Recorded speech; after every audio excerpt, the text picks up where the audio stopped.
I've got curious about this whole topic of like, is the content inspiring enough on its own to give us the results we're looking for? Or is it a matter of situating it into a particular campaign? And again, I think where it's kind of shaken out is that no matter how you set up a campaign like this, the content is going to define how good it's going to run. You are now listening to the Creative Juice podcast brought to you by IndiePRO.io.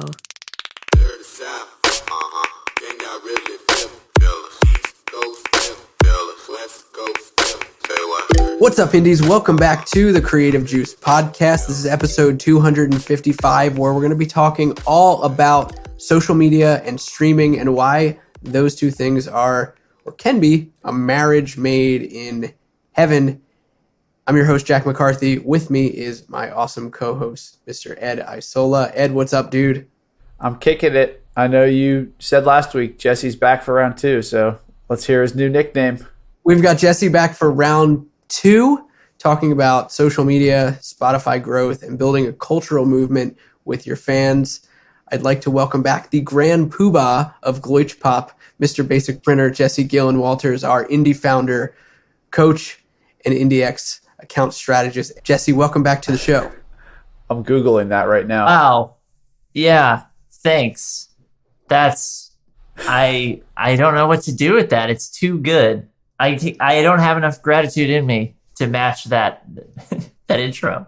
Prior to these 2 episodes that we've done over the last couple weeks, it's been a little bit since Jesse's been back on Creative Juice as a guest. We've talked a couple times over the last few months, like, hey man, we got to plan a great couple episodes to come back with. We were talking a lot about these results that we've been seeing in IndieFounder on Spotify and with growth through ads that way. And we were really just trying to find the perfect moment to do it.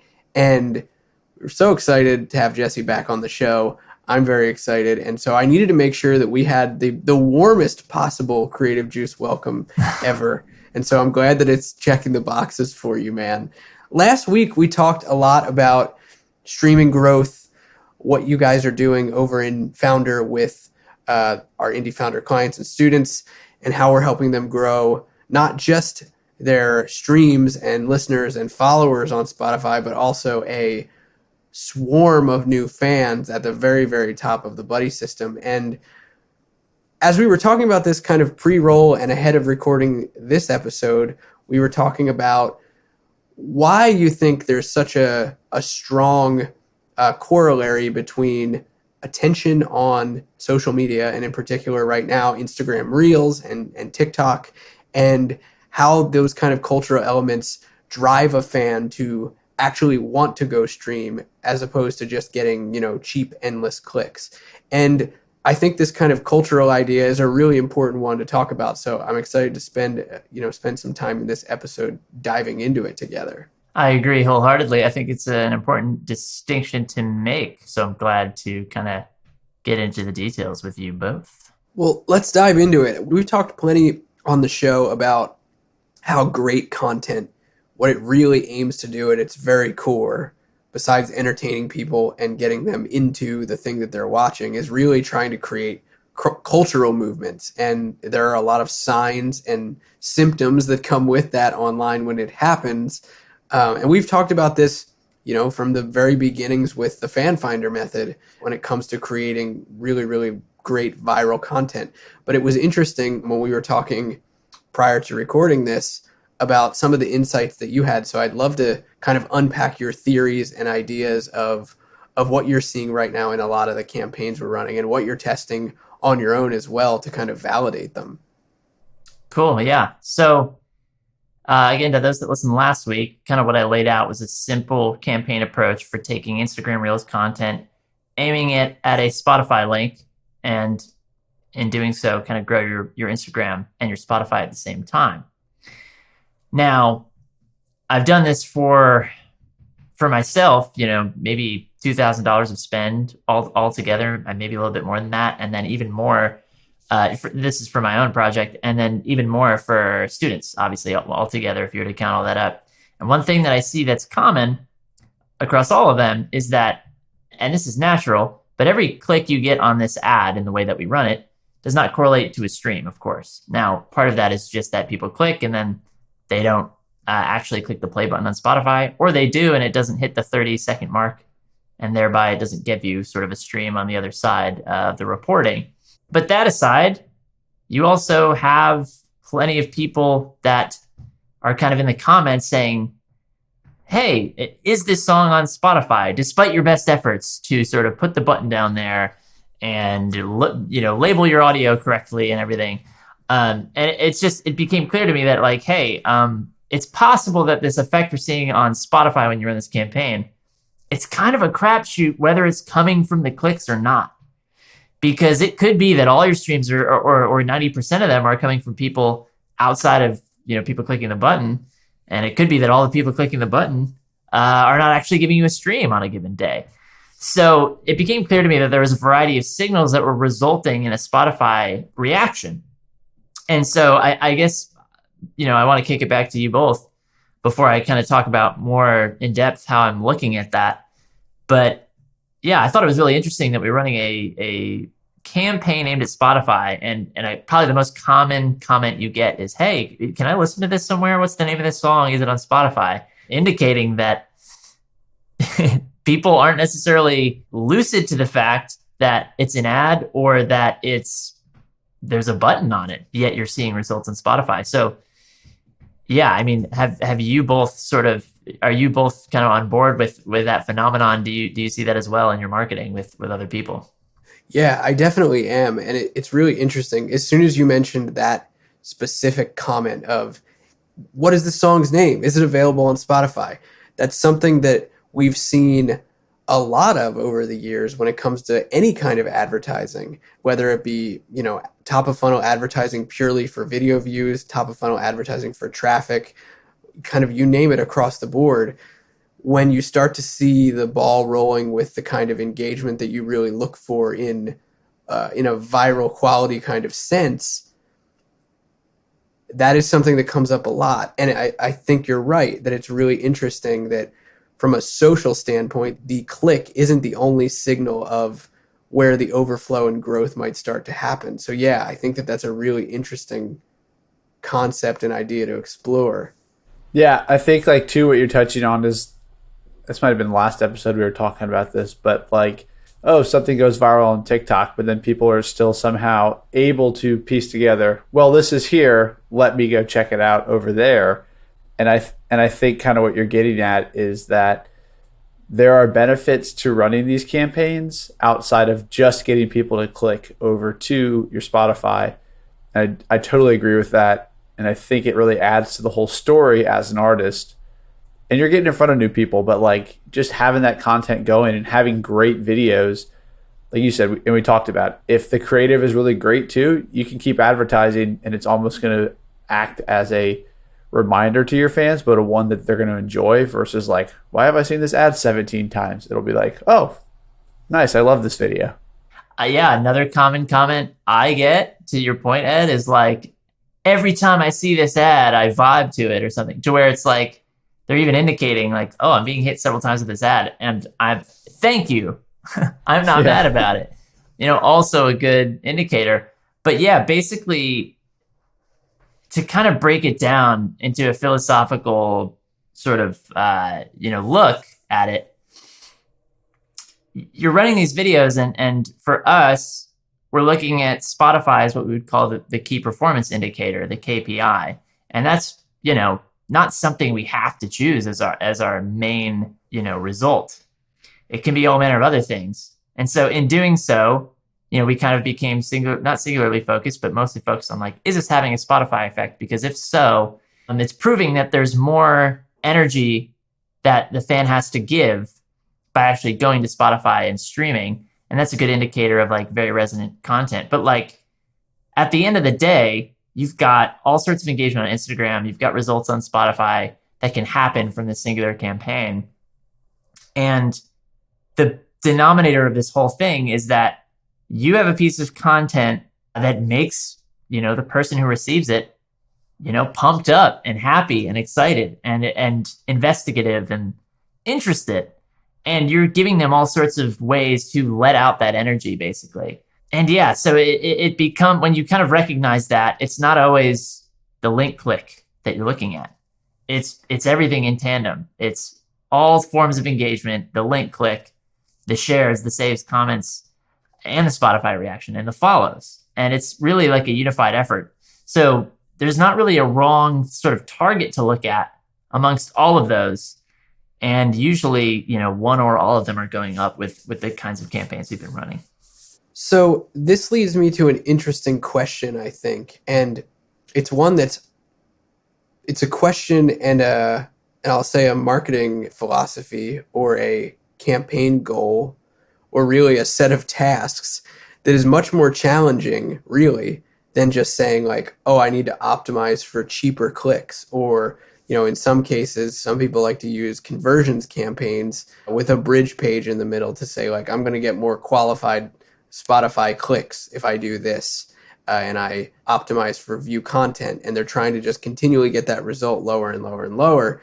It sounds like a lot of what we're talking about here today and kind of the hypothesis and theory that you're seeing played out is that what you really need to be optimizing for is like holistic engagement on your piece of content. And that is much more difficult in a lot of ways than just, purely trying to come up with media buying tricks to make it happen, making the audience bigger, testing a different audience, trying a different objective, whatever you can to get your CPMs down, trying different ad copy. And while all of those things are valuable and do, result in the overall push towards a holistic kind of engagement, I think there's a bigger piece to talk about here when it comes to the actual content. Yeah, for sure. And I've got curious about this whole topic of like, is the content inspiring enough on its own to give us the results we're looking for? Or is it a matter of situating it into a particular campaign? And again, I think where it's kind of shaken out is that no matter how you set up a campaign like this, the content is going to define how good it's going to run. The quickest way to a lower cost per result is probably going to be better and more relevant, video, no matter how you slice it. But yeah, I got curious basically on that exact point of like, if I know the video is great and I also know that, a Spotify reaction doesn't happen purely because someone clicks the button, because I'm getting all of this sort of curiosity in the comments about like, is it on Spotify, thereby indicating they don't know there's a button there. I was wondering, hey, if you deploy one of those videos in a bigger sense to a wider audience, will you get more results across the board? And so we usually use this campaign setup with a traffic objective. I, for about a week, tried the same exact campaign instead in a video views objective. And kind of what shook out was I saw maybe 80% of the amount of engagement I'm used to seeing, 80% of the follows, 80% of the streams, but quintuple or so the reach of this post for the same budget. I thought that was pretty interesting. I still think traffic is going to be the winner at the end of this sort of test, but it is interesting to know like, hey, if you have a strong piece of content, you can sort of opt to buy more reach with something like a video views campaign and hold up pretty decently in the engagement realms as well, even though it's not really aiming for clicks or interactions outside of letting that video play. That is really interesting. Like it essentially gives you the option to say like, okay, let me go after more unique people with this and not necessarily set myself up with the objective that I have been. And you're gambling a little bit or testing to seeing what will hold. That is really interesting. Yeah. Like I don't know that I would opt for the video views objective if that's something I can do on demand, sort of the result that I got. I do feel like the traffic objective now, it's actually been sort of enlightening to me because it's kind of like, all right, for $15 a day, I can reach however many tens of thousands of accounts and see a similar result engagement-wise. Or I can see sort of a little bit more followers, a little bit more engagement and comments. The comments seem a little bit more on bait. I definitely got a little bit more hate comments with the video views objective, by the way. So interesting. For the $15, it poses an interesting sort of, thought, experiment of like, hey, for $15 a day, you can get X followers in this way and way less people are exposed to you. oftentimes it's what we're going for. Just as in our ecosystem, we're kind of aiming for that strong result so that we can quickly get that return and recoup our cost. But I have to say that having that tangible feeling of that difference of like a little bit more and a little bit better, but way less exposure, I really am favoring that after having run this test. Yeah, that makes a lot of sense. I'm curious, kind of pulling at this thread a little bit deeper, when we talked about these different ways of optimizing a campaign at the very, very top of the funnel, and knowing that the KPI that's often being talked about is listener growth on Spotify or any DSP really. When it comes to actually trying to think about this sort of holistic engagement that actually is the driver behind that growth, as opposed to just the cheap click, what kind of recommendations would you make for an artist that is really struggling with that, which probably points itself to the content?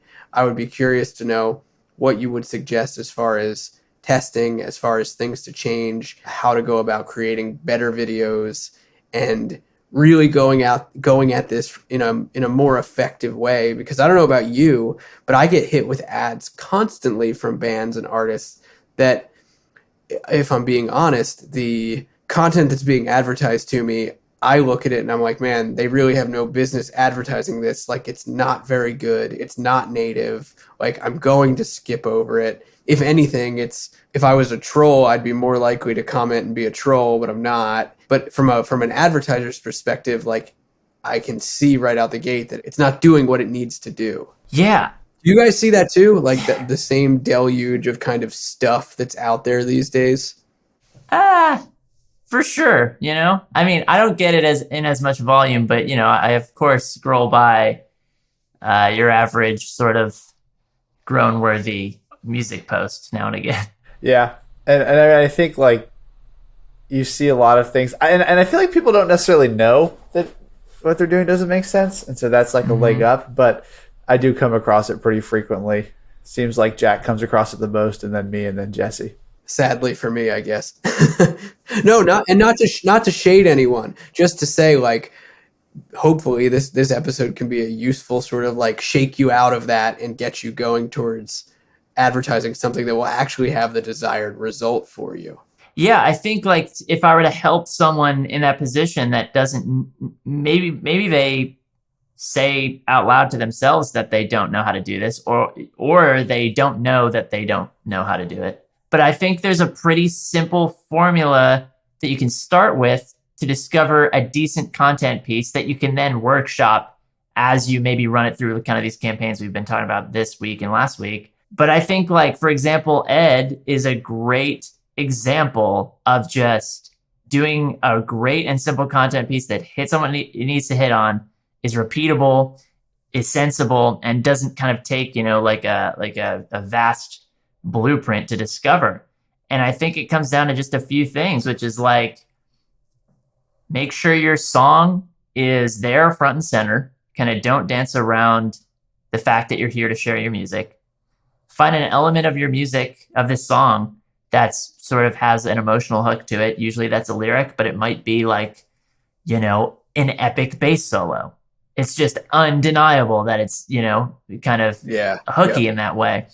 And then think about sort of the aesthetic of that post, and then sort of define the concept. So those four things, I guess I would say, is music, forward facing, find your hook, and that could be a visual thing, it could be a music thing, it could be a lyric thing. Find your concept, that meaning like, are you going to be singing through a microphone? Are you going to be on a kayak? So on and so forth. And then identify your aesthetic. And I think like if you can come up with decent answers for each of those and then implement those, you're probably going to get a lot farther than sort of just guessing. And again, I think Ed's great at this with the 502s. It's like anytime you see a 502s clip on anywhere, it's like, those are my guys. There they are. They got a song. They're having a great time. They're in those pastel colors. They're on their instruments, and there's a camaraderie and like a chemistry there. And it's just like, it's not over the top, they're not, on Machu Picchu all playing accordions, like pulling some crazy stunt. Like they're doing their thing and they're just arranging it in a way that's like, those are the 502s. And I think, look no further than them. Yeah. Well, I think one thing that I think that's actually a really great list, because get a lot of questions too, like, oh, well, how do you make content? And I think people mistake putting themselves, I know you said Machu Picchu as a joke, but people mistake putting themselves in unique scenarios as like the hook. But I say the same thing. It's like, well, what are you really good at? And it's like, well, I can't really sing. I don't sing that well, right? Like, I'm not going to sing well enough that you're going to stop on your feed and be like, wow, that's a great vocalist. Like, I can't play the banjo well enough to stop you on your feet. But like what you said, what we do really well is have fun as a group. And like, that's our thing. But if you're a great vocalist, like, you should just open up a video with like an incredible vocal run, right? If you're a great guitar player, open with that. And then like Jesse said, well, once you have this, like, here's my undeniable thing, then you can figure out wherever you want to do it. Just make it look decent or nice. And it's just like putting your best talent on display time and time again. And then like you can run ads to that. And if it's a slightly different backdrop or slightly different song, that's totally fine. But like, spend a little time and be honest with yourself and figure out like, what am I really good at? Like, what stops people? I think that's the key, like Jesse was saying. I really love these 4 sort of categories of how to work to optimize your content and make it better, or just create your first great video. I love it because I think they intuitively speak to like the desires of every musician, myself included, that I've ever met. Because think about it, like song choice, you want to have it front and center. Well, of course you do. Of course you want your song to be front and center, right? An emotional hook.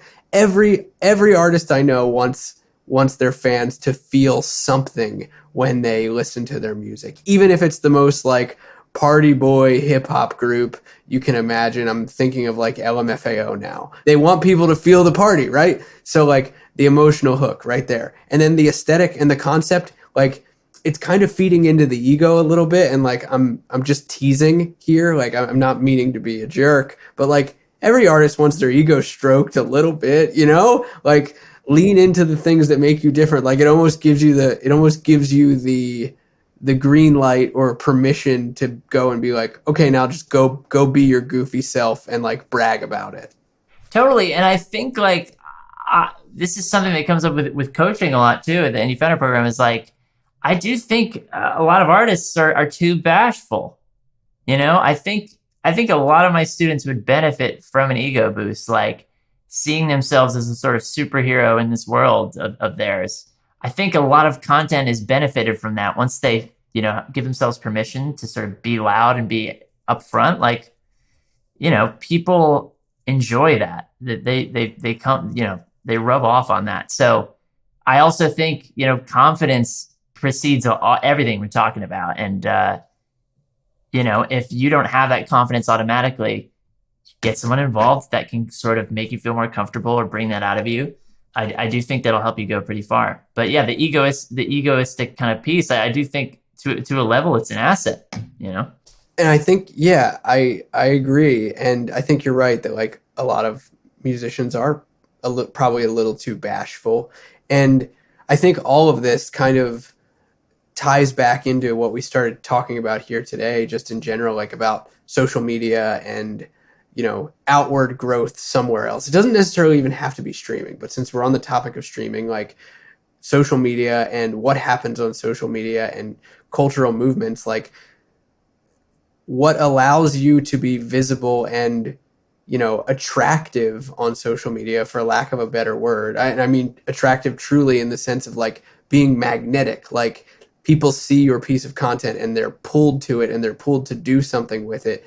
It really is those 4 core elements. And that's what makes this whole thing, I think, really tie together. I think that's what we saw on TikTok when TikTok really started to go off. I think that's what we're seeing on Instagram Reels, as like the platform has really transitioned to that sort of short form vertical content. I think we're seeing it more and more. Granted, I think these are truths that have existed since video in general became popular on social media platforms. But it's just fascinating that we kind of see it come back in all kinds of different forms. Like it doesn't go away. It's like a truth of social media, I think. Totally agree. There's no escaping these things. So this was a really interesting kind of theory. I'm pretty interested to see, hopefully, one, what some of our listeners will do with this in terms of their content. Because really that was kind of, I think, one of the big key takeaways from me talking today was just about like, if you want growth elsewhere, again, like let's use streaming since that's really the thread that we're pulling at here. If you want to get that streaming growth to happen from socials, whether organically or paid, really like the key to tapping into that isn't some perfect targeting strategy, isn't some perfect ad campaign setup. It really is just the content that you lead with. That is your targeting, and really it's your magnet. Like targeting is like, it goes beyond targeting at this point. It's like magnetism and resonance. Man, I sound like a woo-woo kind of guy now, but it's true. That's really how I feel about it. This guy uses WooCommerce. No, I know, but it's like these quantitative or these qualitative pieces that, they're not going to show up in the dashboard, but they are kind of the thing, it's like if you post something and you're getting messages and shares and it's just clear that it's like people are stopping and incorporating this into their life, there's no denying that that's doing great, For sure. Yeah. I think that's a good word to kind of sum it up and close with, is like what we're seeing and what we're arguing for is aiming to create fans of quality and aim for qualitative wins in your marketing, especially your advertising where you're spending money. Aim to create fans that are of quality, and then you'll never have I don't think you'll ever have a reason to guess whether your marketing is actually working for you, because even if your Spotify's aren't tipping up the way you want them to, everything else is going to be gathering momentum, Yeah. I do agree. That's pretty awesome. So I think for me, that's like an amazing sort of super 45,000 foot view of like the social media landscape in terms of trying to grow as an artist for the next year and beyond, for sure. But hopefully it gives you guys something to think about and chew on. Definitely a different sort of philosophical take than we often touch on the show, but I hope you guys enjoyed it. It was a blast having Jesse on again. Jesse actually just led a Spotify growth workshop inside of IndiePRO. So if you want to check out the replay of that workshop, you can inside of IndiePRO. I'll make sure to leave the link to that in the show notes so that you can join our membership and come hang out with us in the IndiePRO community. You can also tap in with Jesse and the IndieFounder gang inside of IndieFounder. Doors are open. We just opened up a few more slots for new IndieFounder students, so I'll make sure to link to that in the show notes as well. Feel free to apply and join us. We'd love to have you and help you take your music career to the next level. And other than that, on behalf of Ed, myself, and Jesse, Mr. Basic Printer, thank you for being here. And we will catch you guys next time on Creative Juice. Peace out, Indies.